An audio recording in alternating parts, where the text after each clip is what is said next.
There is a kind of cold that is specific to Wisconsin in November, a cold that has traveled south from Lake Superior, across the flat fields and bare woodlots of the central part of the state, that arrives before the snow, and that makes the landscape look erased, rather than simply cold, stripped of color and motion, and the small signs of life that summer provides in such abundance that you forget to notice them until they are gone. On the evening of November 16, 1957, that cold settled over Plainfield, Wisconsin, a town of fewer than 700 people in a county of dairy farms and small businesses, a town where everybody knew everybody, where the streets were quiet after dark, and the diners and the hardware stores and the small commercial strips that constituted the town's economic life closed at reasonable hours, and where no one, not a single person among those 700, had any idea what was in the farmhouse at the edge of town.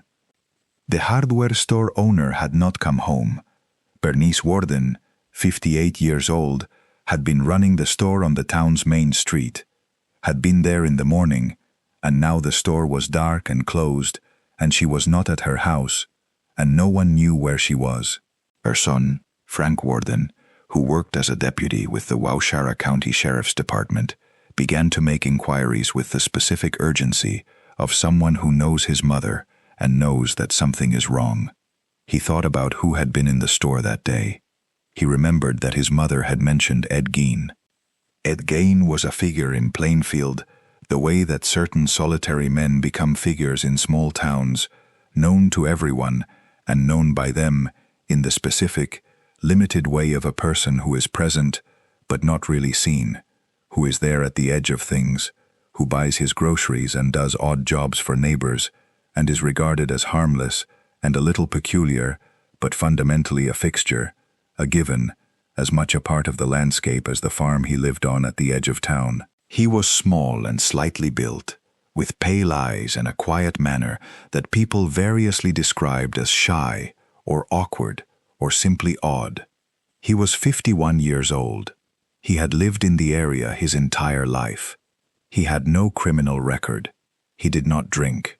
He was, by the assessment of every person in Plainfield who was asked about him in the days and weeks that followed, not someone who frightened them, not someone who had ever done anything that alarmed them, not someone who they would have singled out as different in any significant way from any other aging bachelor farmer on the plain. The sheriff's deputies went to the farmhouse. They drove out along the highway to where the property sat back from the road, a 2-story house that had been declining for years, the paint gone, and the outbuildings in various states of disrepair, the yard full of the accumulated debris of a life lived without the effort of maintenance. It was dark when they arrived. Inside the house, the lights were off. They entered. What happened in the Gein farmhouse on the evening of November 16, 1957, what the investigators who entered it experienced and had to find language for and had to put into reports and testimonies and eventually official records, has been described in those records and in the subsequent accounts of the people who were present in terms that reflect the specific difficulty of describing something for which ordinary language provides inadequate tools. They were law enforcement officers, people trained and experienced in the investigation of crime, people who had learned to approach difficult scenes with the professional detachment that their work required. The detachment that this scene required was more than they had. What they found in the summer kitchen at the back of the house, they would describe in their reports with the specific terminology of official documentation, the language that converts the unbearable into a series of factual statements. Bernice Warden was there.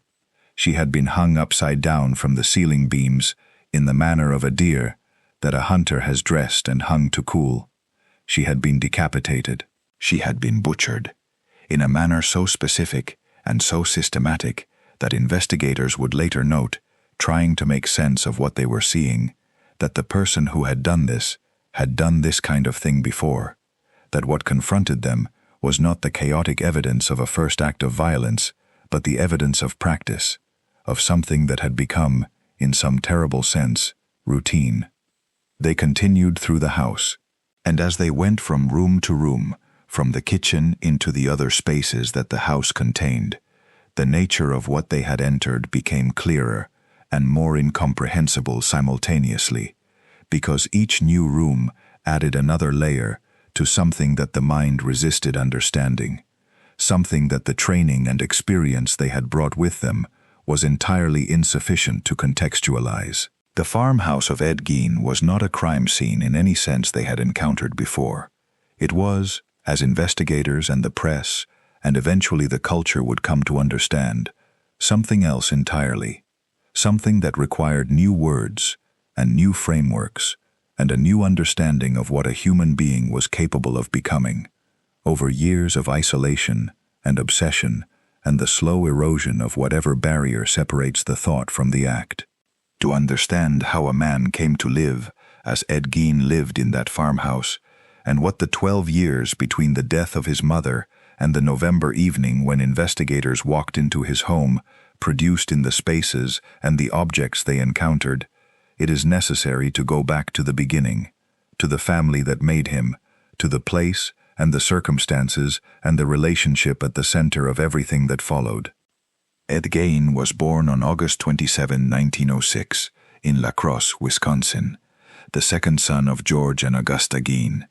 His father George was a man whom Augusta had married with the specific contempt of a woman who believed she deserved better, who regarded the man she had nonetheless chosen to marry as a weakness she had been compelled to accept, a failure she was compelled to endure. She was a devout fundamentalist Lutheran of a particular and punishing variety, a woman for whom religion was not a comfort or a community, but a system of judgment, a framework for confirming the fallen nature of the world and of the people around her, a lens through which everything she observed was filtered and categorized according to a moral taxonomy in which she and her beliefs occupied the only righteous position.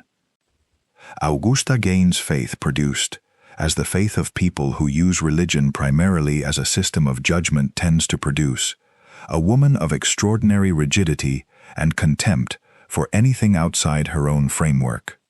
She believed that women who were not like her were whores. She believed that the world beyond her family was a place of moral corruption waiting to devour the innocent. She believed that she alone understood the terms on which life should be lived, and she organized her household around this belief with a thoroughness that left very little room for anyone inside it to be anything other than what she demanded. George Gein was weak, by Augusta's estimation, and she had made her assessment of him clear across the years of the marriage, with a consistency that left no possibility of misunderstanding. He drank, which Augusta found contemptible. He failed to provide adequately, which Augusta found equally contemptible. He was, in every way that she could identify, a disappointment, and she treated him as a disappointment in the way that people who have concluded that someone is a disappointment treat them, with the specific combination of contempt and pity that allows you to be certain you are right without having to modify your assessment. They had 2 sons. Henry, born 1901, was the eldest. Edwin, born 1906, was the younger. Ed was, of the 2 boys, the one who seems to have had the specific combination of vulnerability and receptivity to his mother's influence that made him most fully her creature. Henry had more independence, more resistance, more of the capacity to maintain some interior distance from Augusta's world. Ed had none of these things, or had them in such insufficient quantities that they provided no meaningful buffer between himself and the total environment his mother created. He absorbed her. He became, in some fundamental way, the product of her making, a thing shaped by her hands in the way that a sculptor shapes clay, except that what Augusta was making was not art, but something she did not know she was making, something that would not reveal its full nature until decades after she was gone. The family moved to Plainfield in 1914, when Ed was 8 years old, settling on a farm south of town that George had purchased in one of his rare assertions of agency against Augusta's control. Augusta hated the move, or at least she used the move as one more evidence of George's inadequacy, one more item in the long inventory of his failures. But she adapted the way of people who organize their lives entirely around their own convictions rather than around external circumstances, by making the farm into an extension of her internal world, a physical manifestation of her withdrawal from the society she despised. She did not want her sons to have friends. She did not want them to have the normal social development of children in a small town, the games and the casual associations, and the gradual building of a social self that comes from being around other children in the ordinary, unstructured way of childhood. She told them that the town was full of danger and corruption, that the other children came from families of inferior moral quality, that contact with them would contaminate the boys in ways that no subsequent effort could clean. She walked them to school herself and walked them home. She lectured them on the depravity of the world. She read to them from the Bible in the evenings, choosing passages that emphasized punishment and sin and the catastrophic consequences of moral failure, creating in her household an atmosphere of religious intensity that bordered on the theatrical. Ed Gein did not have a childhood in any meaningful sense. He had a situation, a circumstance, managed entirely by his mother's will, in which the usual experiences of growing up were systematically denied because Augusta had decided they were dangerous. He was timid around other children because other children represented something he had been taught to fear. He was incapable of the easy social exchanges that school children develop through constant practice, because practice was what Augusta had prevented. He was, at school and in the rare contacts with the outside world that his mother permitted, a figure who others found peculiar, who attracted the attention of bullies, who could not navigate the social terrain of ordinary childhood because he had been specifically trained for a world that was not ordinary, but was Augusta's particular vision of what the world should be. When he was found to have a friend, when any connection with someone outside the family was discovered, Augusta destroyed it. She did not do this violently, or at least not primarily violently. She did it with the sustained pressure of her personality and her authority and her absolute certainty about the nature of the world and the danger it represented. The pressure of a woman who could not be argued with or reasoned with or persuaded by any appeal to the interests of her children, because her interest in her children was not the interest of a parent who wants their children to flourish, but the interest of a woman who wants to maintain control over every element of her domain. George Gein died in April of 1940 of heart failure complicated by his alcoholism, leaving Augusta and her two sons alone on the farm. His death was not mourned by Augusta with any great display of grief, and it may not have been mourned by her at all, since George's departure from her life removed the specific object of her contempt without removing the contempt itself, which simply transferred to the world at large and to the forces of moral corruption that she continued to identify in everything around her. The three of them continued, Augusta and Henry and Ed, in the isolation she had maintained. And then something happened. Henry Gein died on May 16, 1944.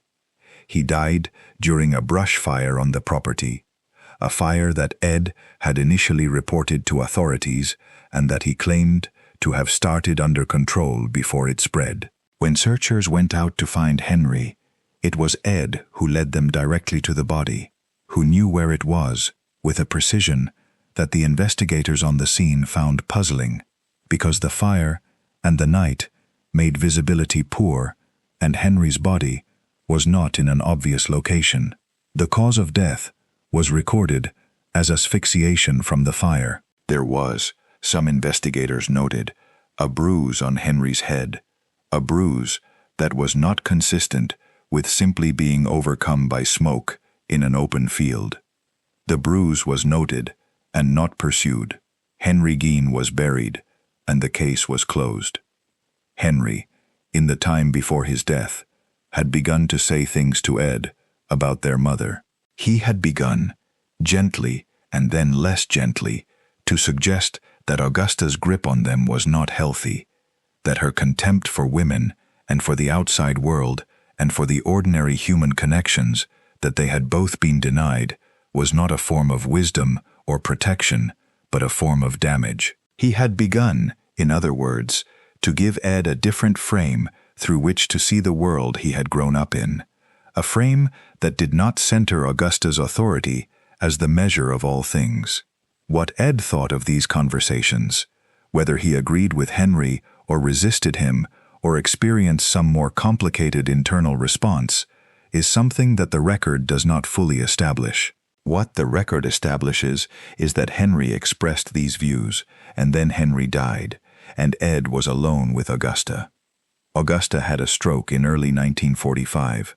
She suffered another stroke later that year, and on December 29, 1945, Augusta Wilhelmina Gein died. Ed was 39 years old. He had never lived without her.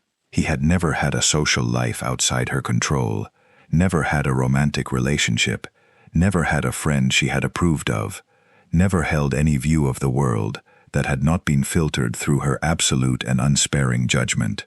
He had given his whole self to her, or she had taken his whole self from him, or some collaboration between her taking and his giving had produced the specific emptiness that was now, in the winter of 1945, all that remained in the farmhouse after she was gone.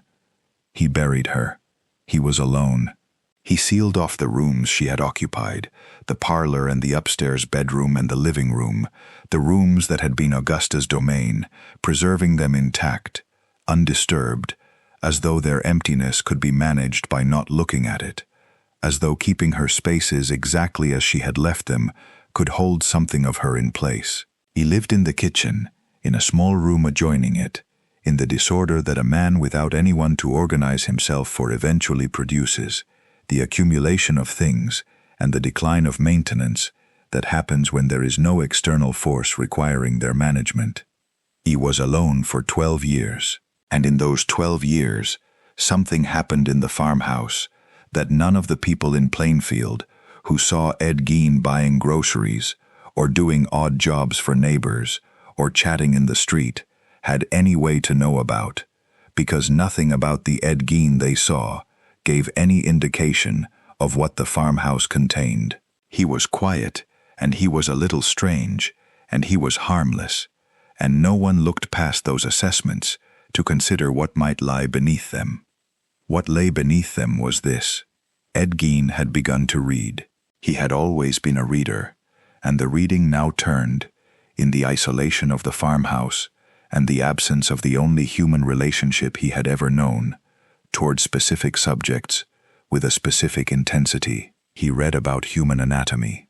He read about the Nazi medical experiments, the atrocities conducted at concentration camps that had been documented at Nuremberg and in the various accounts that had entered the public record in the years immediately after the war.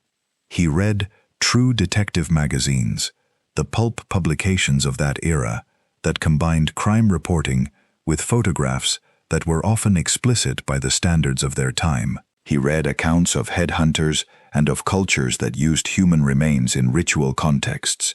He was building something in his mind, assembling from these sources a framework for an obsession that was becoming, in the absence of any countervailing human contact, the organizing principle of his interior life.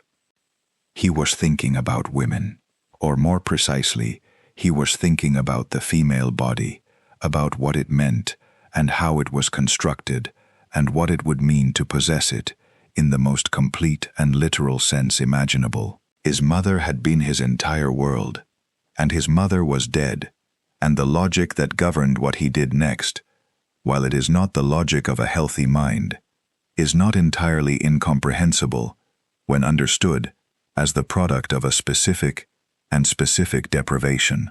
He wanted Augusta back, or he wanted what Augusta had represented to him, or he wanted something that he could only approximately identify as the presence of a woman in the house, and the methods he developed for pursuing this desire were the methods of a man whose relationship to the real world had been so thoroughly damaged by his upbringing that the barriers which prevent most people from acting on their worst impulses had become, in him, permeable. He began going to the graveyard, not to visit graves, or not only to visit graves, but to take things from them. He had identified, through his reading of the obituaries in the local papers and through his access to the county death records, the graves of recently deceased women who were approximately his mother's age and approximately his mother's build, and in the night he went to those graves and opened them. He dug by hand and by shovel, working in the darkness of a rural Wisconsin cemetery in the late 1940s and early 1950s, and what he removed from those graves he brought back to the farmhouse. The people of Plainfield occasionally reported disturbed graves in the county cemeteries, and the reports were investigated in the manner of rural law enforcement, with limited resources investigating reports that had no obvious human victim, that seemed to be the work of animals or vandals, that did not rise to the level of priority that demanded sustained attention. No one connected the disturbed graves to the quiet bachelor farmer on the edge of town. There was nothing to connect them to him. He left no evidence, or no evidence that anyone found and recognized as evidence. At the farmhouse, he worked on what he brought home from the cemeteries. He had developed, from his reading in anatomy and from the specific obsession that was driving him, a project. Investigators who later examined the evidence from the farmhouse, who catalogued and assessed what they found, reached a conclusion about the nature of this project that they articulated with the careful restraint of professional language, trying to contain something that resisted containment. He was, they concluded, trying to construct a woman, not in any metaphorical sense, in the most literal possible sense. He was using what he removed from the graves to build something that would be, or would feel to him, in the specific logic of his obsession, a female form, a suit of a kind. Something he could wear, or inhabit, or be inside of, in the specific attempt to become, or to be near, or to absorb in some way he could not fully articulate, what his mother had been. The reading about Nazi experiments had provided him with information about processes that could preserve human tissue. He had developed, over the years of this work, a practical competence with the material he was working with, a competence that the investigators who examined the results of it found deeply disturbing, not only because of what it was, but because of what it suggested about the duration and the consistency of the activity, about a man who had been practicing something, who had been getting better at something, for years. The years passed, Plainfield continued. People died and were buried, and sometimes their graves were disturbed, and no one knew why. Ed Gein continued to buy his groceries and do his odd jobs and appear to the people of his town as the harmless eccentric he had always appeared to be, the bachelor farmer on the edge of town, the man who watched and listened and said little, whose eyes moved over the people he spoke to in a way that some of them found a little unsettling if they thought about it, but that none of them would have described as frightening. In December of 1954, a woman named Mary Hogan disappeared from the tavern she operated in Pine Grove, a small community some distance from Plainfield. She was 51 years old, a large woman who ran her establishment with the specific no-nonsense authority of someone who has been in the business long enough to have encountered every kind of difficult customer and to have handled all of them. She vanished from the tavern, leaving behind a large pool of blood on the floor and a spent cartridge near the door. The blood was typo. There were indications that she had been killed where she fell and then removed from the premises by someone who had come for her specifically, who knew what they were doing and who did it with efficiency. She was reported missing. She was never found. Or rather, she was not found then. She was found 3 years later, in the farmhouse on the edge of Plainfield, when investigators went through every room and catalogued every object and encountered Mary Hogan's face in a paper bag, preserved in the manner that Ed Gein had developed across years of practice, still recognizable to people who had known her. But that was 3 years later. In 1954, the investigation of Mary Hogan's disappearance produced no arrest, and the case was left open in the way of cases that have no obvious suspect and no body and no clear direction to pursue. Someone in a small Wisconsin town had killed the woman who ran the Pine Grove Tavern. The someone was not identified. The case did not go away, but it went quiet, the way these cases do when the investigation has produced nothing actionable. Ed Gein, in Plainfield, occasionally made a remark about Mary Hogan. He would make it casually, in conversation, in the specific way of someone who is both keeping a secret and unable entirely to resist alluding to it. He said things that should, perhaps, have been alarming, things that implied a knowledge he could not have had unless he knew something he had not told anyone. The people who heard these remarks registered them as strange, as the kind of thing you expected from someone like Ed, something that was a little off, but not enough to warrant alarm. They did not report them. There was nothing specific enough to report, or nothing they felt was specific enough, and so the remarks were noted and not acted on, and Ed Gein continued to buy his groceries and do his odd jobs and appear in the town the way he always had. It was not until the morning of November 16, 1957, that the situation changed. Bernice Warden opened her hardware store on Plainfield's Main Street, as she did every morning. She was 58 years old, a capable and well-regarded woman who had been running the store for years and who was a familiar and respected figure in the small community. Her son Frank was a deputy with the county sheriff's department. The morning proceeded in the ordinary way of a Saturday morning at a small-town hardware store, with customers coming in for this and for that, and the small commercial life of the town going on around its usual routines. Ed Gein came in. He looked at antifreeze. He left. Bernice Warden mentioned this to someone, or had mentioned Ed's interest to Frank in the previous day or days, the specific way that people in small towns track each other's comings and goings without particularly meaning to, because there is simply not enough going on not to notice. In the afternoon, the store was found locked and dark, the cash register open, and a trail of blood on the floor. Frank Warden, understanding what his mother's absence meant, in the specific way that a son understands when something has happened to a parent, pieced together what had happened with the speed that people move at when the thing they are trying to understand is catastrophic. He thought about Ed. He told the investigators what he thought, and on the evening of November 16, 1957, the investigation arrived at the farmhouse on the edge of Plainfield that Ed Gein had occupied alone for 12 years. The farmhouse was dark when they arrived. The cold outside was deep and absolute, the kind of cold that makes everything still, that makes sound carry and makes silence more noticeable. They entered, carrying flashlights, moving through the outer structure of the house toward the summer kitchen at the back, where the smell was already telling them something before their eyes confirmed it. The summer kitchen in a Wisconsin farmhouse is a separate structure or a back addition to the main house, used for the messy and labor-intensive work of canning and preserving in the warm months, designed to keep the heat and the mess of that work away from the main living spaces.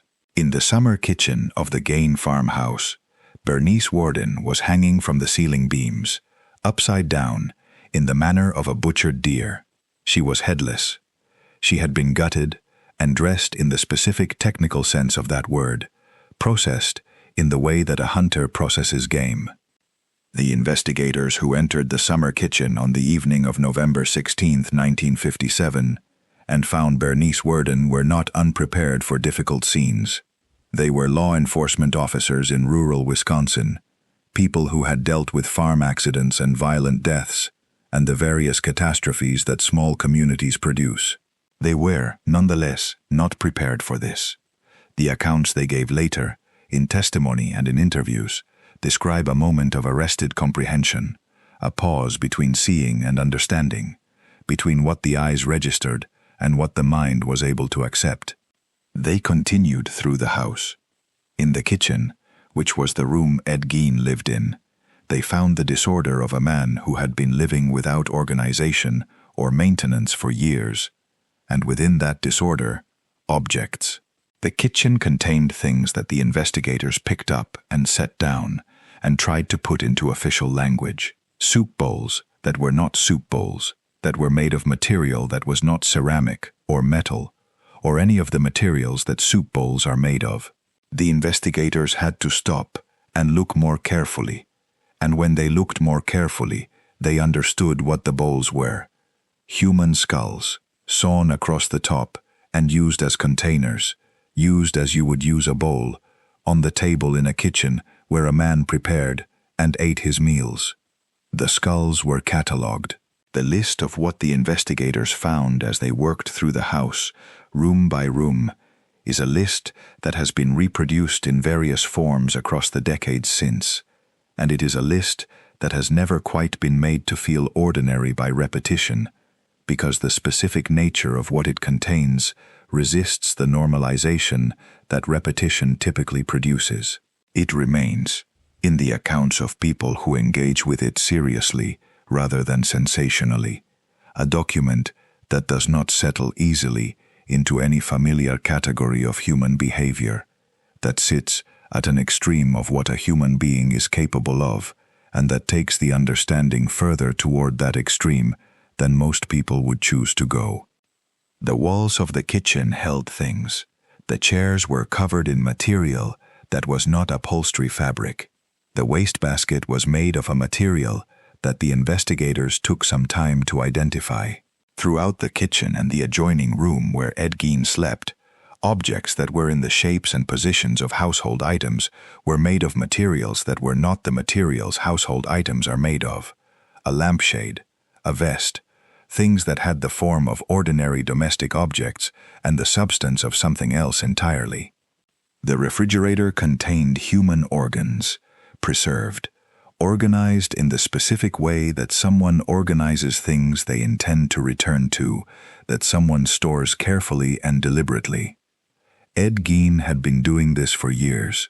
He had been bringing things from the graveyards to the farmhouse and working on them in the kitchen and storing the results and living among them in the specific way that his mind, by that point, had organized the world, with a logic internal to itself that the people who would later evaluate him professionally would struggle to categorize within the existing frameworks of their discipline. In the house, among the objects catalogued by investigators, was a face that had been removed from a skull, preserved and dried, and placed to be found in a paper bag. Mary Hogan, the woman who had disappeared from the Pine Grove Tavern in 1954, and whose case had gone cold, and whose face was here, in the farmhouse of the bachelor farmer from Plainfield, 3 years after her disappearance, in the condition that established beyond any remaining ambiguity what had happened to her. The investigators who searched the farmhouse of Ed Gein on the night of November 16, 1957, and in the days that followed, produced a comprehensive catalogue of what they found there, and that catalogue became both a legal document and a kind of cultural artifact, a record of something so far outside the ordinary experience of the society that received it, that the society spent the following decades trying, through various forms of art and narrative, to process what the record contained. Art Schley, the local sheriff who led the investigation, was among the officers present at the farmhouse that night and in the days following. He participated in the questioning of Ed Gein. He handled some of the evidence himself, physically, in the way that investigators in that era handled evidence before the protocols that now govern evidence handling were standard practice. He saw what was there and touched what was there, and was part of the investigation in the most direct and immediate sense. He died a year later, at 43 years old, of a heart attack. His family and friends said afterward that he had never been the same after the Gein investigation, that the thing he had experienced in the farmhouse had done something to him that his body could not sustain. Ed Gein was arrested, calmly, on the evening of November 16, 1957, at a neighbor's house where he had been having dinner.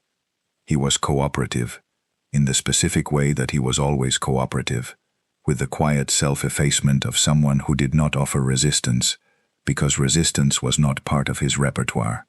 He was taken in, he was questioned, and he began, in the specific way of someone for whom the secret has been too long kept, and who feels, perhaps, something like relief at its exposure, to talk. He talked about the graves. He thought he had robbed approximately 40 graves, though investigators examining the specific cemeteries in the county found evidence consistent with fewer, perhaps 10 or 15, though the full number was never definitively established. He talked about what he had done with what he had taken from the graves. He talked with a matter-of-factness that the investigators found deeply unsettling, not because he was boasting or because he seemed to take pleasure in shocking them, but because he spoke about it in the tone of someone describing a hobby, a project, something that had simply occupied him and that he was prepared to explain if someone wanted to understand it. He confirmed the death of Mary Hogan. He confirmed what had happened in the hardware store on the morning of November 16. He was not, in the specific terminology that mental health professionals applied to him in the evaluations that followed his arrest, in full contact with the implications of what he was describing. He was describing things that he had done and that he understood in some way that was not the way that most people understand murder and desecration, not with the framework of guilt and wrongdoing that most people bring to the acknowledgement of such things, but with the framework of someone who had been living in his own internal world for so long that the external framework, the framework of other people and their assessments and their norms, had become theoretical rather than felt. The psychiatric evaluations that followed Ed Gein's arrest were conducted by professionals who faced the specific challenge of applying their discipline's existing categories to a case that did not fit comfortably within them. He was not a psychopath in the traditional sense, not someone who understood social norms and chose to violate them because he found them inconvenient or because he lacked empathy. He was something that the evaluators found more difficult to categorize, someone whose relationship to reality had been deformed by his upbringing in ways that had produced a psychology that operated according to its own internal logic without reference to the external framework of normal human social life. He was found incompetent to stand trial, which meant that the legal system could not proceed against him in the usual way, because the usual way requires a defendant who understands the nature of the charges against him and the nature of the proceedings, and who can assist in his own defense. Ed Gein understood and could assist in ways that were technical and formal, but the understanding he brought to his situation was not the understanding that the legal standard was designed to assess.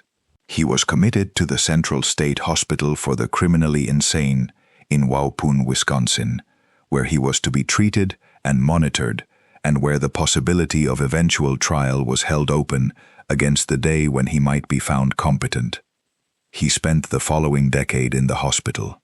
The hospital staff who worked with him described him consistently as cooperative and quiet and not particularly difficult to manage, which is to say that the Ed Gein of the hospital was the same Ed Gein that the town of Plainfield had known for years, the quiet and unassuming man who attracted no particular alarm until the moment when the full scope of what he was became visible. In the institutional context of a psychiatric hospital, his specific mode of being was, if anything, easier to accommodate than the modes of many of the other patients in his environment.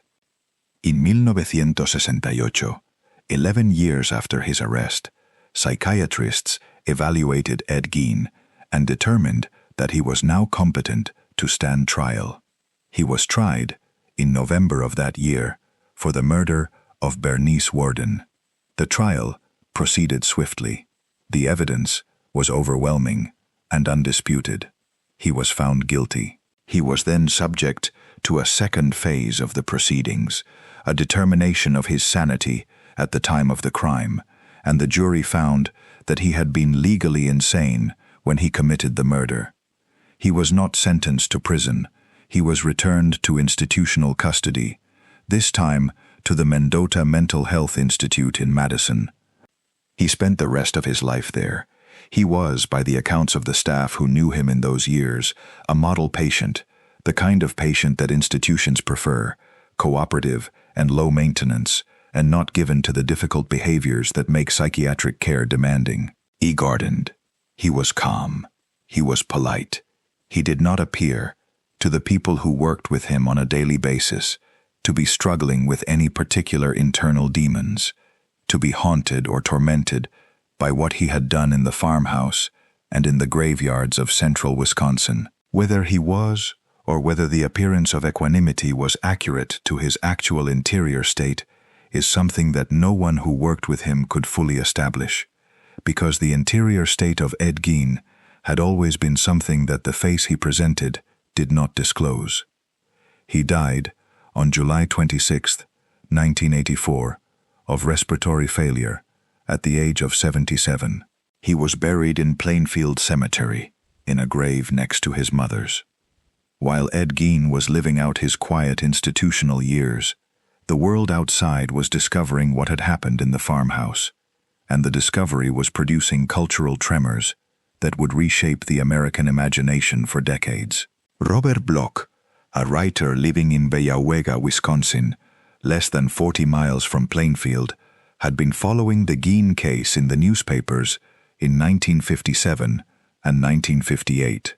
He was a writer of horror fiction, a member of the tradition that produced the American pulp horror magazine and that had developed a specific aesthetics of fear, and what the Gein case provided him was a piece of reality that was stranger and more disturbing than anything he had imagined. He wrote Psycho. The novel was published in 1959, and its central character, Norman Bates, is the most direct fictional descendant of Ed Gein that American literature has produced. Norman's obsession with his mother, his preservation of her presence after her death, his inability to form any identity independent of her, his dissociation between the self that functions in the world and the self that commits violence. All of these derive from what Bloch had read about Ed Gein in the newspapers and worked into the specific horror of the character he created.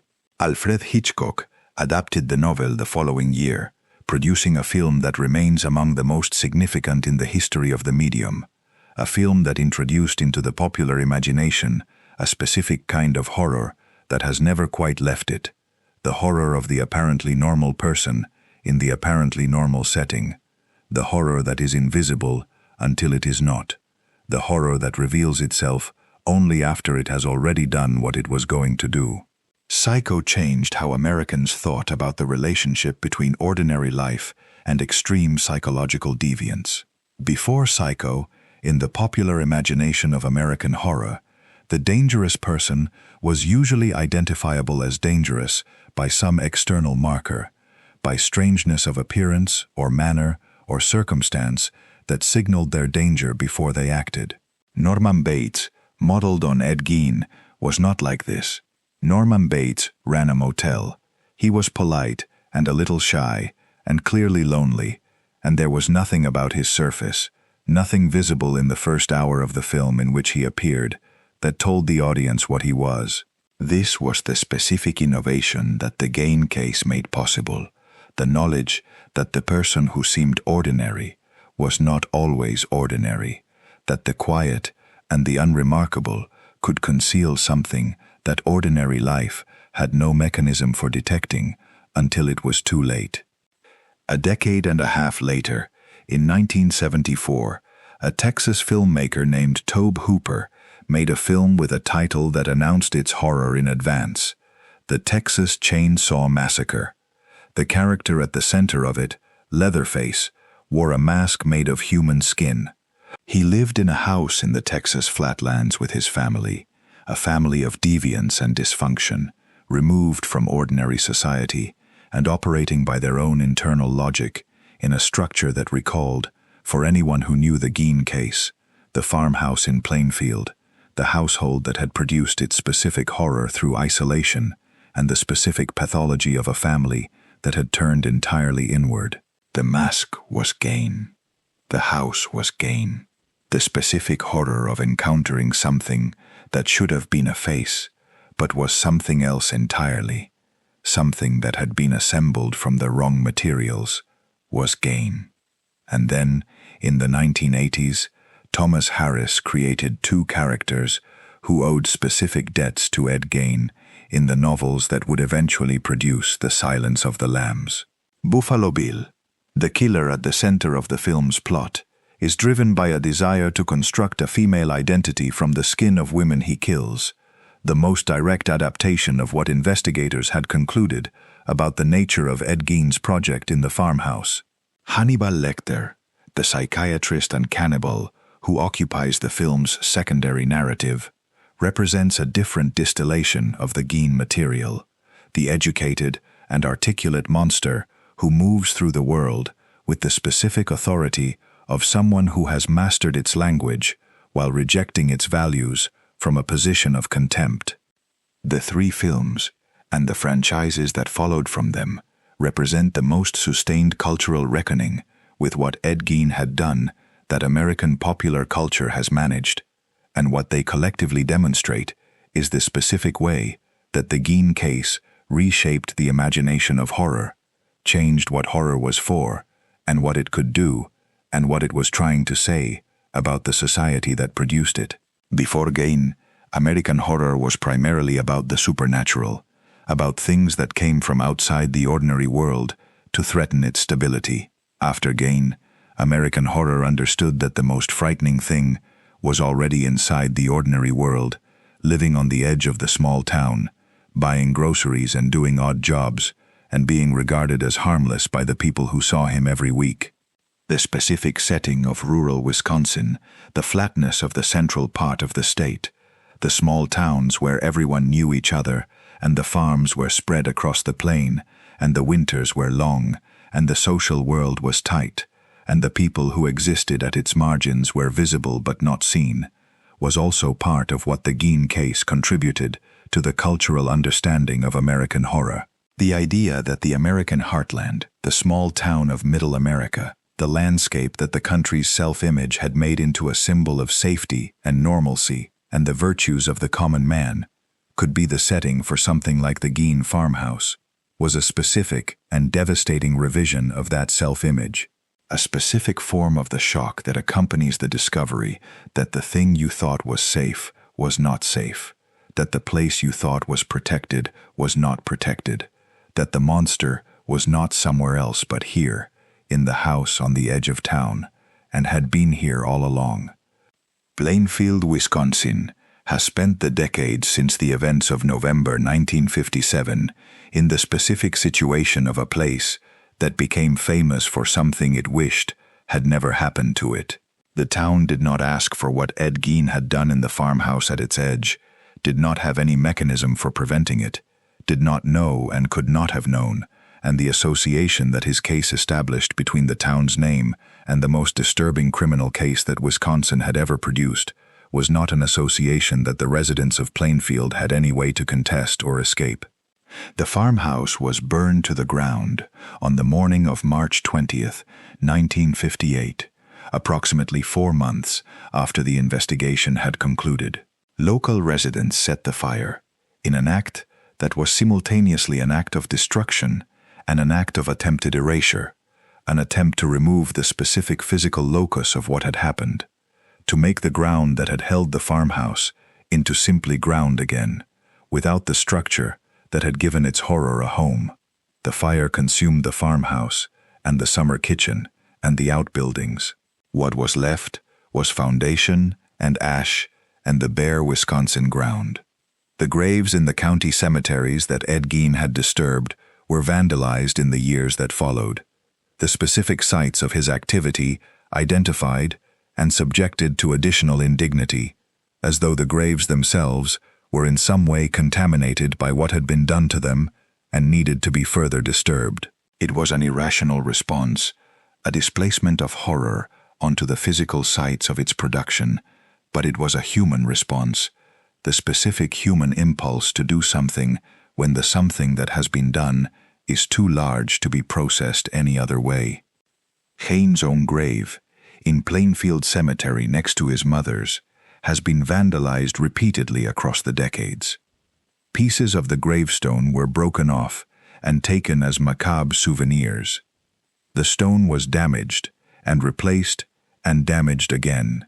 The cemetery that holds his grave holds also the graves of the people he had been in his community, the ordinary resident of Plainfield whom everyone knew and no one really saw, the people whose understanding of themselves and their town was permanently revised by the discovery of what the farmhouse contained.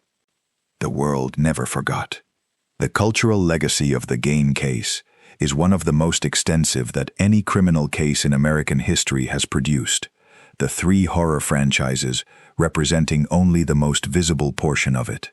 Books and documentaries and articles and studies and academic analyses have proliferated across the decades, each one attempting to understand from a different angle what had produced what the farmhouse contained, what combination of upbringing and isolation and psychological deterioration and the specific absence of any human connection that might have interrupted the trajectory of his obsession had produced the situation that investigators found on November 16, 1957. What the studies and the analyses have produced across their various approaches and their various disciplinary frameworks is an understanding of the Gein case as a case about isolation, about the specific damage that complete social isolation from childhood onward can produce in a person who has no other resources with which to construct a self and a world, who must make do with what their isolation provides them, which in Ed Gein's case was the specific world of Augusta Gein's making, and the specific materials of human anatomy, and the specific logic of an obsession that had no contact with the external world that might have corrected it. Augusta Gein did not intend to create her son's pathology. She intended to protect her sons from the world she despised, to keep them safe within the moral framework she believed to be the only correct one, to prevent their contamination by the fallen society that surrounded her farmhouse on the Wisconsin plain.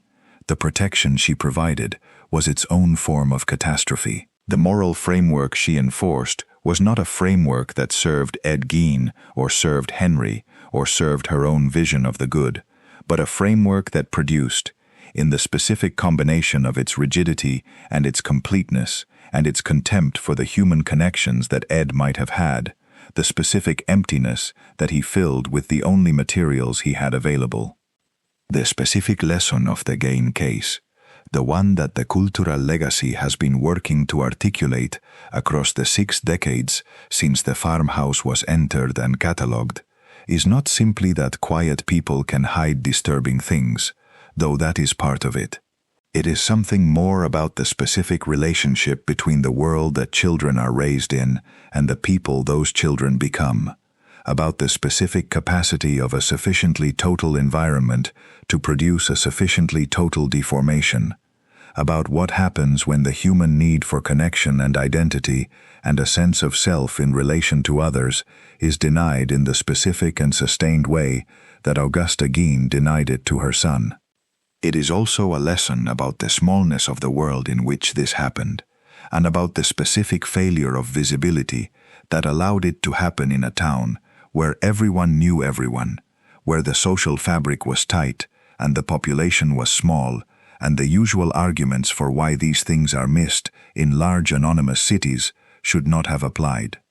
Ed Gein was known, he was familiar, he was part of the social landscape of Plainfield, and none of that familiarity produced the specific seeing that might have changed the course of what happened in the farmhouse, because familiarity is not the same as seeing, because knowing someone's face and their name and their grocery preferences and their tendency to make slightly off remarks about missing women is not the same as knowing what is behind the face, and Ed Gein had been behind his face for a very long time before anyone looked there.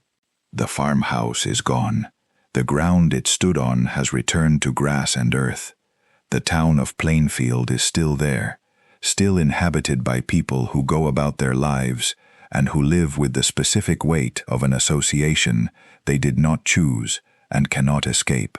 The cultural legacy of what happened in that farmhouse continues, in the films and the books and the academic studies and the true crime discussions and the documentaries, to process something that the culture received in November 1957 and has not yet fully made peace with, has not yet found a way to contain, in any framework that feels fully adequate to what it contained.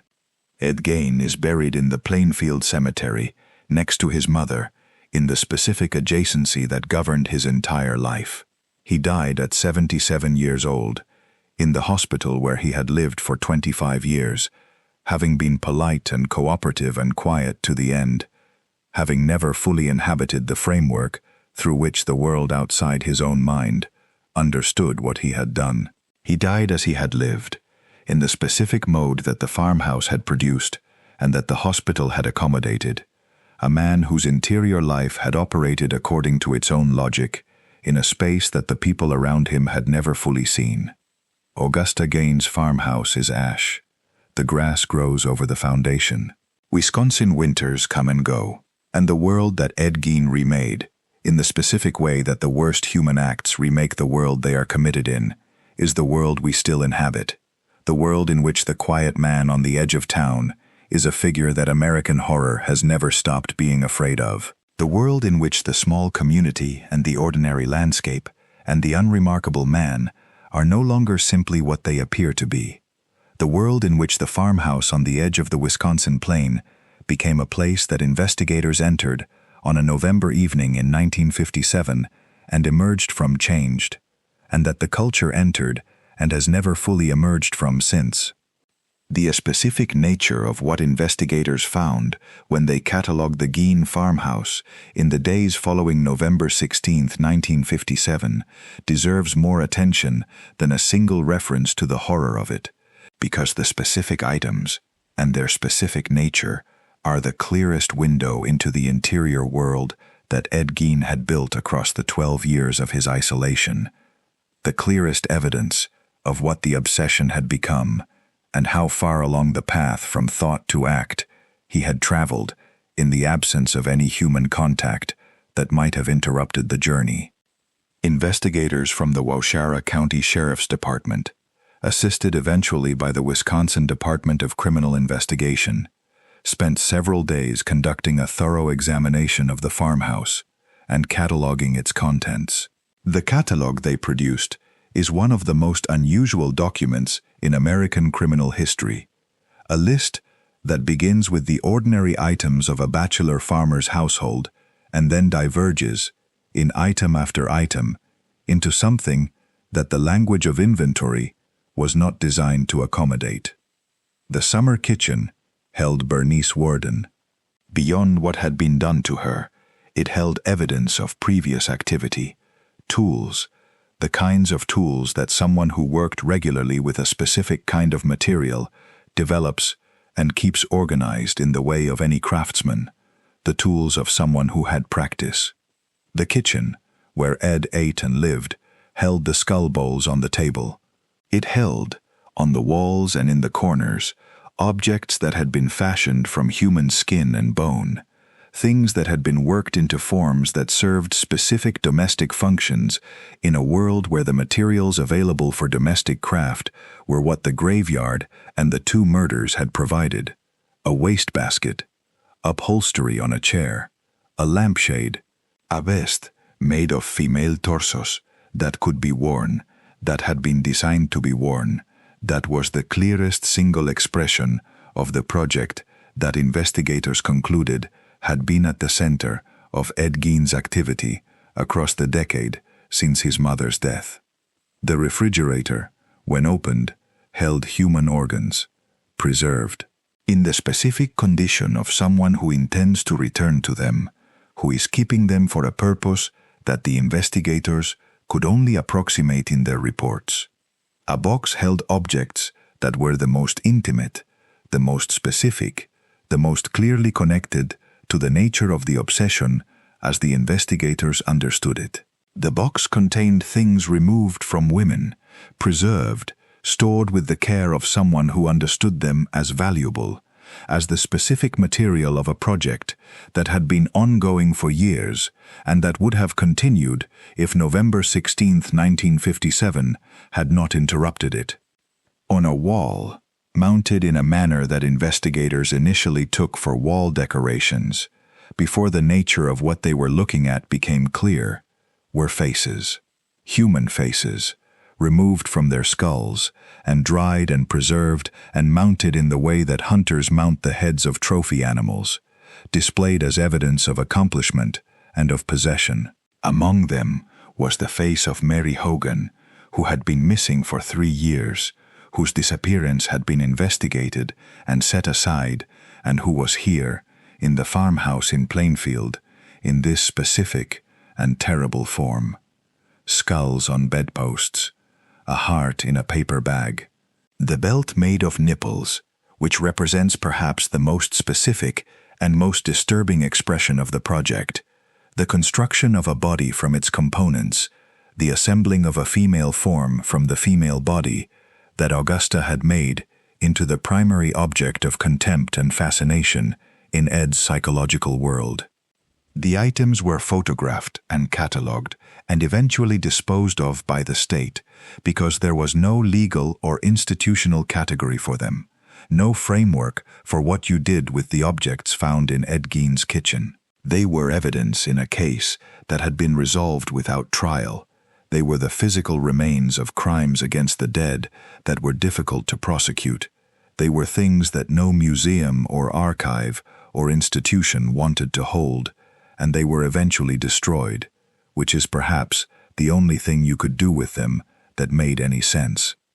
What survived was the record, the photographs, and the inventory lists, and the reports, and the memories of the investigators who had handled the items and who carried those memories for the rest of their lives in the way that people carry the memories of things they encountered that were too large for their experience to accommodate and never quite finished processing.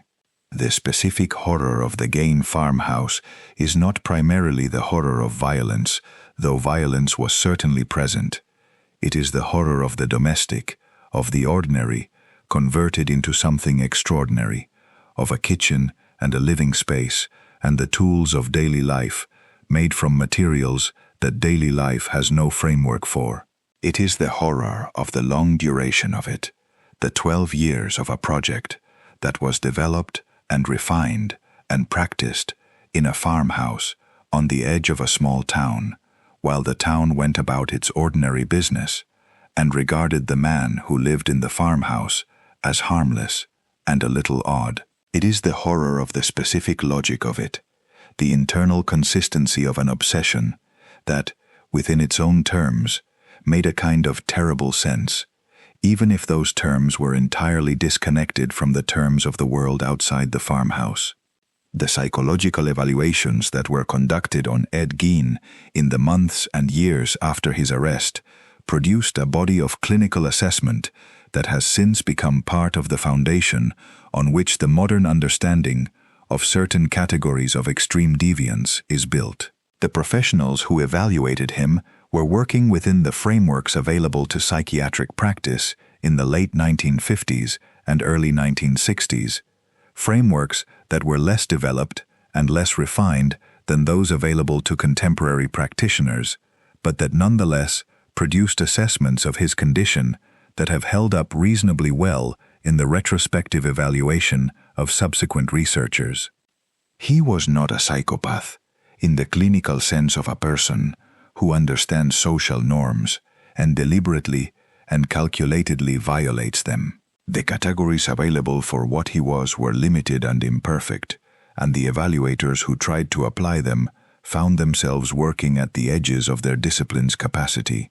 What emerged from the evaluations was a picture of someone whose psychological development had been so thoroughly shaped by Augusta's total environment that the formation of a coherent, independent self had been prevented, someone who was still, in middle age, operating within the framework that Augusta had constructed in childhood, someone whose obsessions were the direct product of Augusta's obsessions, turned inward and made literal in the specific way that extremely literal minds make things literal. His reading habits, the anatomy books and the true detective magazines, and the accounts of Nazi medical experiments provided him with the specific information he needed to pursue a project that was already forming in his imagination, that had been forming since the death of Augusta left him alone in the farmhouse with her absence and her preserved rooms and the specific terrible emptiness of a life that had been organized entirely around another person who was no longer there. The reading was research. The grave robbing was procurement. The work in the kitchen was craft. In the most disturbing possible use of that word, the application of developing skill to a project whose goal was the reconstruction of the female presence that his world had been built around.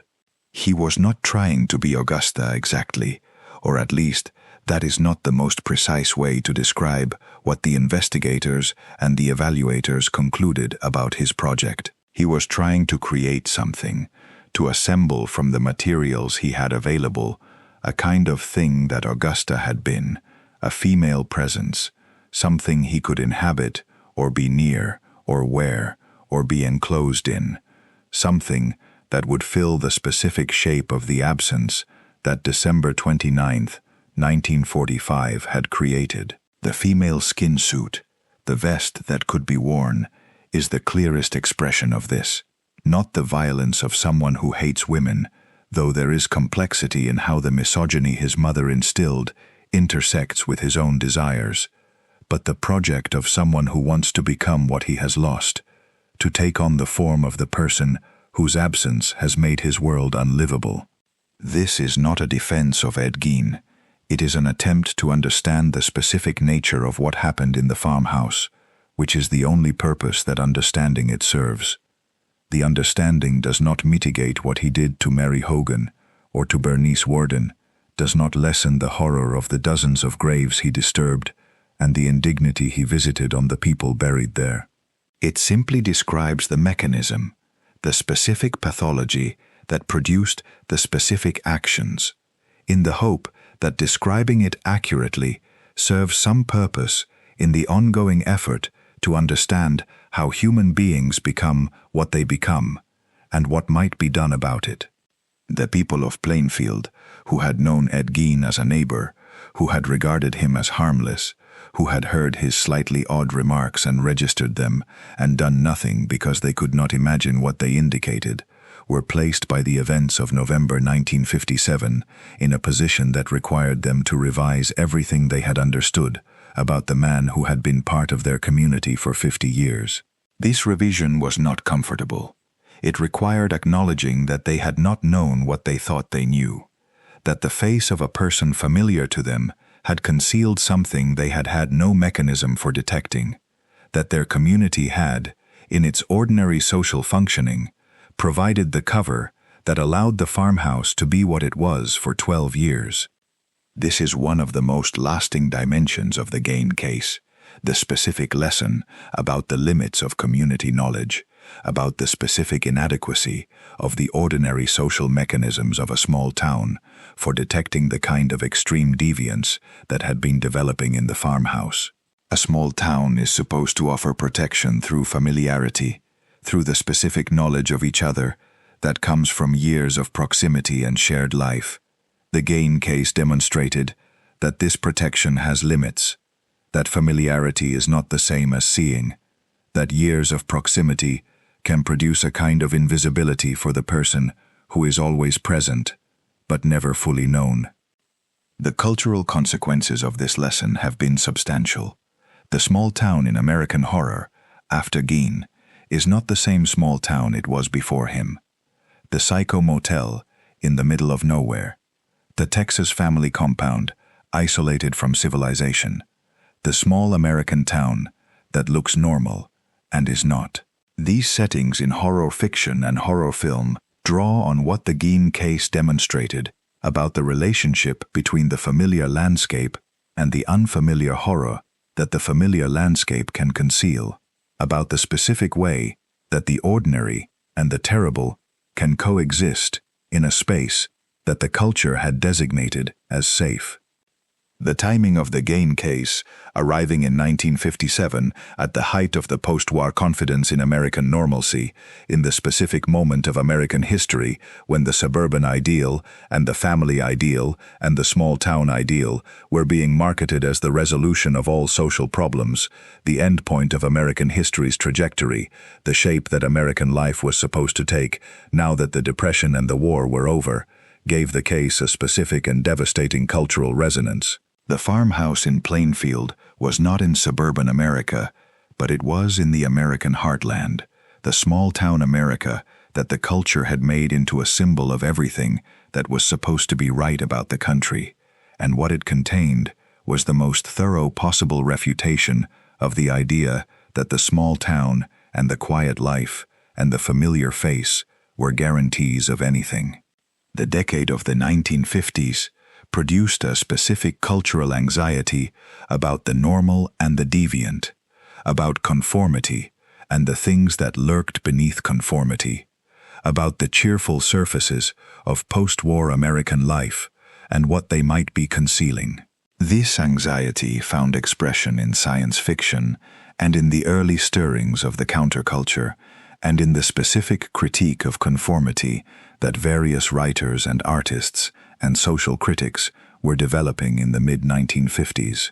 The Gein case arrived into this anxiety as something that gave it a specific and undeniable form, a real example of the thing that the anxiety had been about. A real farmhouse at the edge of a real small town whose real ordinary surfaces had concealed the most extraordinary possible reality. Robert Bloch had lived in Wisconsin. He knew what a small Wisconsin town looked like and felt like, and what the specific social texture of such a place was. When he wrote Norman Bates, he was writing from that knowledge, writing a character who is embedded in a specific landscape and a specific kind of ordinary life that makes his extraordinary interior invisible until it is not. The Bates Motel is not in Los Angeles or New York or any urban environment where deviance might be expected and ordinary. It is in the middle of nowhere, on a road that travelers use when they take the wrong turn and wind up somewhere they did not intend to be. The normalcy of the setting is the horror's foundation. The motel and the house above it, and the reasonable young man who runs the motel and talks about his mother, are all exactly what they appear to be until they are something else entirely, and the transition from one to the other is the specific shock that Hitchcock turned into one of the most famous scenes in the history of cinema, and that Robert Bloch derived from what he had read about Ed Gein in the Wisconsin papers in 1957 and 1958. Tobe Hooper, making the Texas Chainsaw Massacre in 1974, was working in a different tradition and a different decade, the post-Vietnam, post-Watergate decade, in which American confidence in its own institutions and its own self-image had been severely damaged, and he was making a film that drew on that damage and on the specific horror of the Gein case both. The family in his film is not a normal family, but it is a family, a kinship group organized around a shared life on an isolated piece of land, and what they do is not random deviance, but a specific practice that has its own internal logic, a logic that makes sense within the world the film creates, even though it is entirely at odds with the world outside the film. Leatherface's mask of human skin is the most direct borrowing from the Gein farmhouse, the most explicit acknowledgement of the specific nature of the project that Ed Gein had been engaged in, and it is effective as a horror element precisely because it converts the face, the feature that identifies and humanizes, into a denial of identity and a negation of humanity. The Silence of the Lambs, arriving in 1991, represents the most sophisticated cinematic engagement with the Gein material, the most elaborated and most psychologically nuanced working through of what the case had introduced into the American imagination. Buffalo Bill's project of making a woman's suit from the skin of his victims is the direct Gein inheritance, the most literal version of what investigators had concluded about the nature of Ed Gein's activity in the Plainfield farmhouse. The film places this project within a framework of clinical psychology and FBI investigation that brings to the Gein material the specific analytical distance that the case itself had never received in its original moment, that makes of the horror something that can be examined from a professional distance without losing its power to frighten. But Hannibal Lecter, in The Silence of the Lambs, is the more enduring cultural figure from that film, and his relationship to the Gein material is more oblique, more conceptual than literal. What Lecter represents is the extreme intelligence and aesthetic sophistication that the popular imagination applies to the figure of the educated murderer, the person who can discourse on Italian Renaissance art and the correct wine pairing for a meal made from his most recent victim, and the inadequacies of detective work in the contemporary FBI. This figure does not derive primarily from Ed Gein, who was not intelligent in the way Lecter is intelligent, and whose sophistication extended not to art and music, but to the specific and narrow domain of his obsession. What the Lecter character owes to the Gein case is more diffuse, the general contribution that the case made to the understanding of the murderer as someone who can inhabit the normal world with apparent ease, who can present a surface of normalcy and competence while concealing something that the ordinary mechanisms of social encounter cannot detect. The three franchises together represent a sustained American cultural engagement with a specific fear, the fear of the ordinary that is not ordinary, the fear of the face that conceals, the fear of the space that looks safe and is not. They also represent, cumulatively, a specific cultural processing of what the discovery of the Gein farmhouse had introduced into the American imagination in November 1957, the processing of something that could not be digested in a single encounter, but that required the 40 years of cinematic and literary reworking that Psycho and the Texas Chainsaw Massacre and The Silence of the Lambs represent. There is one more dimension of the Gein case that deserves attention, and that is the specific question of what could have been different, the counterfactual of a different upbringing or a different community response or a different moment of intervention that might have produced a different outcome. The answer to this question is not simple, because the question itself is not simple, because the factors that produced Ed Gein's pathology were complex and deep and accumulated over decades in ways that did not produce visible warning signs in the specific form that the communities and the systems around him were equipped to recognize and respond to. Augusta Gein was not evil in the ordinary sense of that word. She was, by the assessment of the people who knew her, and by the accounts that have survived of her beliefs and her manner, a woman of profound conviction and profound rigidity who had organized her life around a specific vision of the world, and who pursued that vision without reference to the damage it might do to the people in her household. She did not set out to create the monster that lived in her son's farmhouse after she was dead. She set out to create a righteous household, a household protected from the corruption she perceived everywhere around her, and what she created instead was a man who had no resources, no experience, no human connections, no identity outside of her that could survive her death. The specific role of the community, the town of Plainfield and the county around it, in the creation of what Ed Gein became, is harder to assess, because the community did what communities do, which is to regard the people at its edges as the people at its edges, to maintain the specific social forms of recognition and greeting and commercial exchange without looking more carefully at what lay beneath the familiar surface. There was nothing in the social norms of rural Wisconsin in the 1940s and 1950s that would have suggested a closer examination of a quiet, harmless bachelor farmer who was known to everyone and bothered no one. The norms were not designed for what was developing in the farmhouse on the edge of town. The specific lesson this teaches, or one of the specific lessons it teaches, is about the relationship between social visibility and social safety, about the difference between being known and being seen, about the specific limits of the ordinary mechanisms of community life when what needs to be seen is something that the community has no framework for expecting. Communities are organized to respond to visible deviance, to the behavior and the expressions of distress and the social signals that indicate that someone needs attention.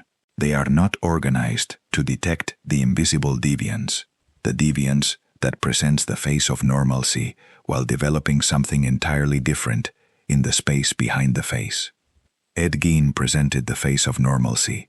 He presented it for 50 years. He presented it to the town of Plainfield and to the investigators who questioned him on November 16, 1957, and to the hospital staff who cared for him for 27 years. And in each of these contexts, the face worked, was accepted as the face it presented itself as, because there was nothing visible behind it that the people looking at it had the tools to see. He is buried in Plainfield Cemetery next to his mother. The grave has been vandalized and repaired, and vandalized again, and the town of Plainfield has not been able to fully divorce its identity from what happened in the farmhouse that used to stand at its edge, and the world has not been able to stop making horror films that derive from what investigators found in that farmhouse in November of 1957. The farmhouse is ash, the ground is grass. The Wisconsin winters come, and the Wisconsin winters go. The flat fields stretch out under the November sky, bare and cold and absolutely still, the way they were on the evening when the investigators drove out to the edge of town and got out of their vehicles and walked toward the dark house, carrying their flashlights, not yet knowing what was inside but already understanding, in the specific way of people who are being called to something they cannot fully prepare for, that whatever was inside was not something they had encountered before. It is still November. It is still cold. The house is still dark. And the world we live in, the world in which the quiet man on the edge of town is a figure that horror has never stopped being afraid of, is the world that the farmhouse in Plainfield made, and that Psycho made, and that the Texas Chainsaw Massacre made, and that the Silence of the Lambs made, the world in which we have learned, at least in the specific register of the American imagination of horror, to look more carefully at the face that presents itself as ordinary, to look at what the ordinary conceals, to remember that the house at the edge of town, the house that is always dark, the house where the quiet man lives alone with his project and his obsession and the 12 years of a specific and terrible privacy, is a house that has been entered before. We know what is inside. We know, and we have known since November 16, 1957, what a human being is capable of constructing in the specific conditions of isolation and obsession and the total absence of the human connections that might have interrupted the construction. We have the catalog. We have the films. We have the specific horror of the knowledge that the ordinary is not always ordinary, that the normal is not always normal, that the quiet man buying his groceries and doing his odd jobs and appearing harmless to the 700 people who see him every week is not always what he appears to be. This is what Ed Gein gave to the American imagination, and it was a gift that the imagination did not ask for and cannot return, a knowledge that has been lodged in the culture since the November evening when investigators entered the farmhouse and understood that something in their world had shifted, that the map they had been using to navigate the relationship between the ordinary and the terrible was no longer accurate, that the farmhouse at the edge of the small town was a place where that map had to be redrawn, The map has been redrawn. We live on the new map. The farmhouse is gone, but what it contained in the 12 years of Ed Gein's occupation is still in the air of American horror, still in the films and the books, and the specific dread that attaches to the house at the end of the quiet road, the house where the light is always off, and the quiet man lives alone. It is still November. The cold is specific to Wisconsin. The fields are flat and bare. The farmhouse is ash. And somewhere in the ash, the map of the world changed. The specific institutional response to Ed Gein, the way the legal and psychiatric systems of Wisconsin handled what they had in their custody after the night of November 16, 1957, reflects both the capabilities and the limitations of those systems in the late 1950s and in the decades that followed. The determination that he was incompetent to stand trial, reached in early 1958, was a determination that the legal system made with some speed given the circumstances, based on the psychiatric evaluations that had been conducted in the weeks following his arrest. The evaluations themselves were conducted by professionals who were working at the limits of what their discipline could offer for a case of this specific and unusual character, who found in Ed Gein something that their training had not fully prepared them for, and that required them to stretch the available frameworks in ways that produced assessments that were reasonable given what was known, but that acknowledged, implicitly and sometimes explicitly, that the case exceeded the existing categories. The Central State Hospital for the Criminally Insane in Waupun, where Ed Gein spent the first decade of his institutionalization, was a facility designed to house people who were dangerous but were not amenable to the ordinary framework of criminal prosecution, people whose relationship to the norms of social life was sufficiently disrupted that the penal system's approach to wrongdoing, with its assumptions about rational agency and deliberate choice, did not apply in the usual way. Ed Gein was, in the context of the hospital, one of its less difficult residents. He was not aggressive. He was not disruptive. He did not present the kinds of management challenges that the most acutely disturbed or the most dangerous patients in such a facility present. He was cooperative and quiet, and he engaged with the hospital's routines in the way of someone who had always been cooperative with the structures imposed on him from outside, who had lived his entire life within a total environment organized by someone else's will, and who moved into the hospital's total environment with the specific ease of someone who was, in a sense, at home. The hospital staff who worked with him over the decade of his first institutionalization have described him, in the accounts that survive, in terms that are consistent with the descriptions given by the people of Plainfield who had known him before the arrest. Quiet, cooperative, not frightening in any immediate way, someone who engaged politely with the people around him and who did not disclose, in ordinary interaction, the specific nature of the interior world that the farmhouse had expressed. This consistency between the Ed Gein of Plainfield and the Ed Gein of the hospital is itself one of the more disturbing features of his case. The specific way in which the face that had concealed the farmhouse continued to function in a context where, one might think, the concealment was no longer necessary or useful. The 1968 determination that he was now competent to stand trial followed a decade of treatment in which the psychiatrists who had worked with him concluded that his condition had sufficiently stabilized that he could understand the nature of the proceedings against him and assist in his own defense. The trial, when it finally occurred, more than 11 years after the events it addressed, was a trial for the murder of Bernice Worden only, because the evidence for the murder of Mary Hogan was insufficient to support a separate prosecution in the specific legal sense required. The verdict of guilty was followed by the insanity finding, which meant that what the trial produced was not a sentence of imprisonment, but a return to institutional custody, the continuation of the arrangement that had already been in place, now with the formal legal status that the trial had provided.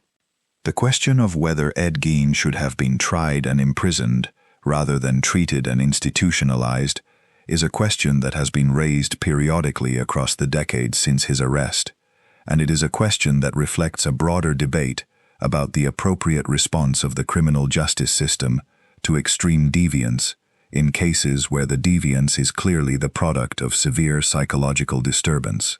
The insanity defense, and the finding of legal insanity at the time of a crime, represents the legal system's acknowledgement that there are cases in which the ordinary framework of criminal responsibility does not apply in the ordinary way.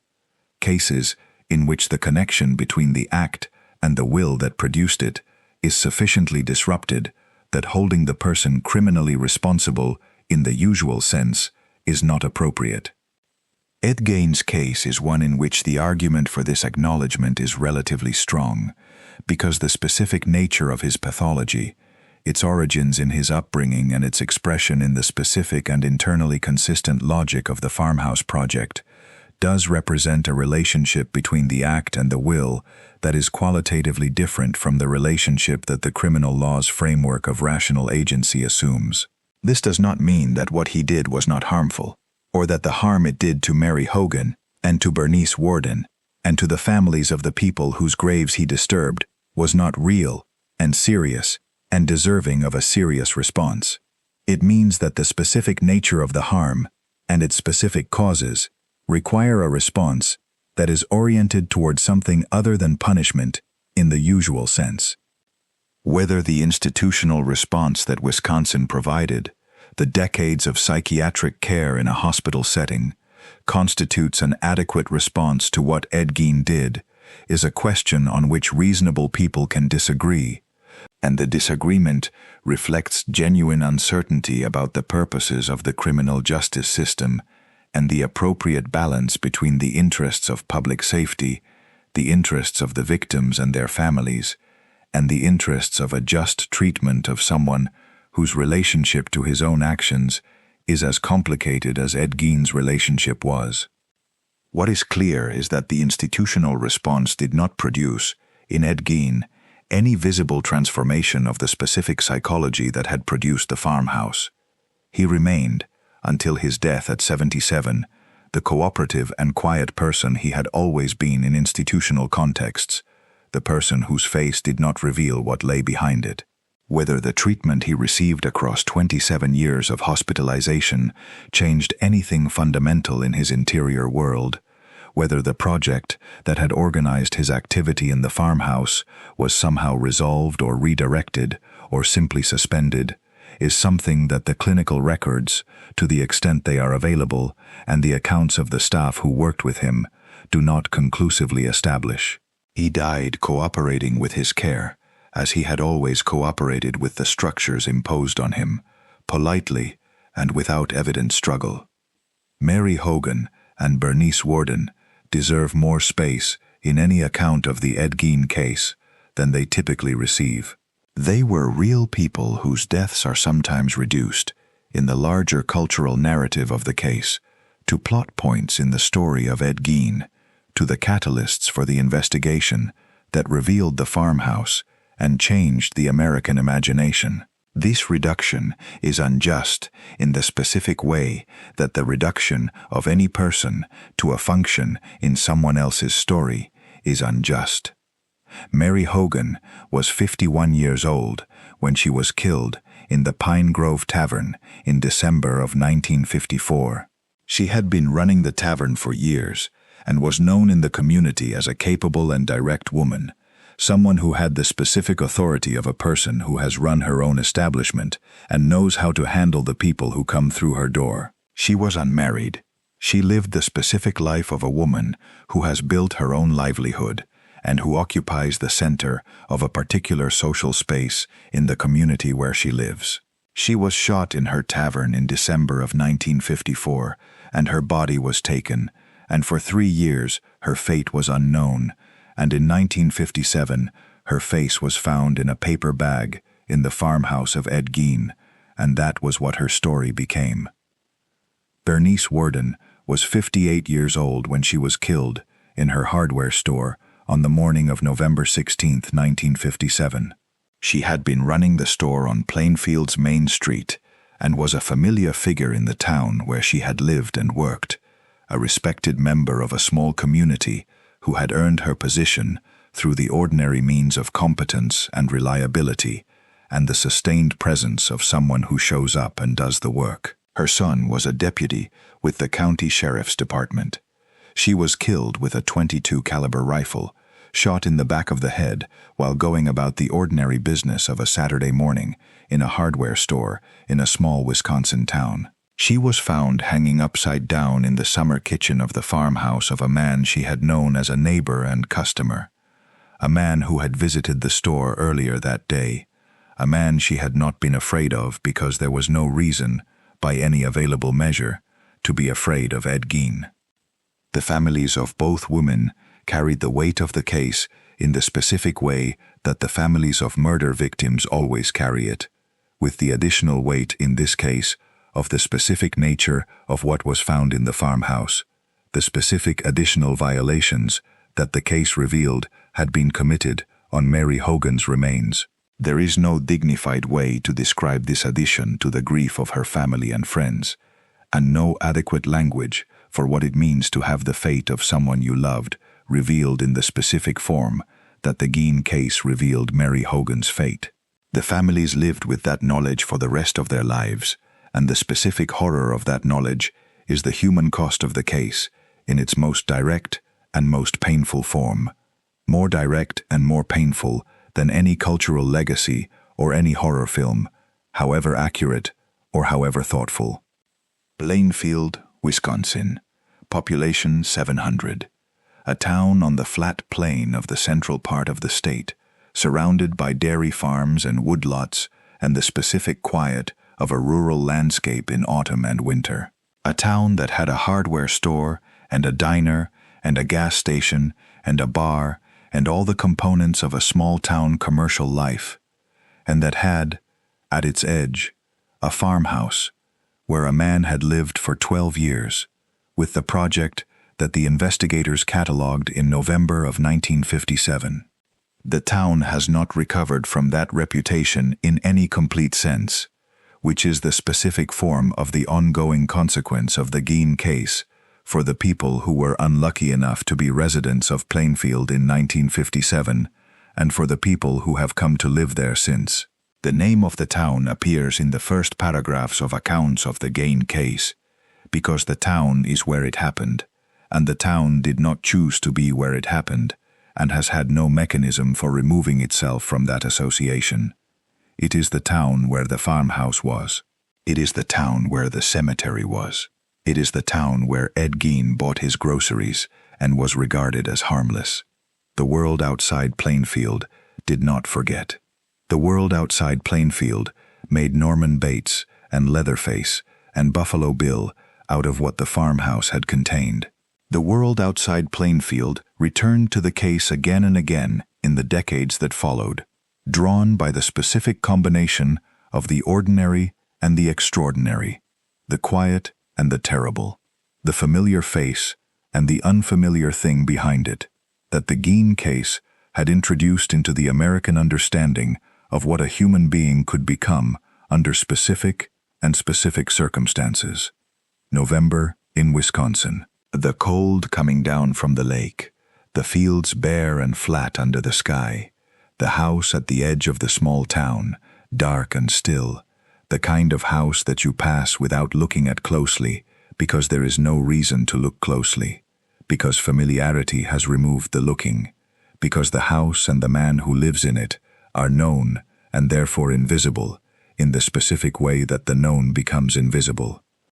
And inside the house, in the kitchen where the quiet man lives, the 12 years of his project, assembled from what the graveyard and the two murders had provided, organized with the specific logic of an obsession that had its own internal coherence and its own internal beauty in the specific terrible way that obsessions do, that make the world of the obsessed person legible and complete in ways that the world outside the obsession cannot offer. The investigators came. The lights went on. The world changed. The farmhouse burned. The grave was vandalized. The films were made. The world did not forget. November in Wisconsin. The cold is still there.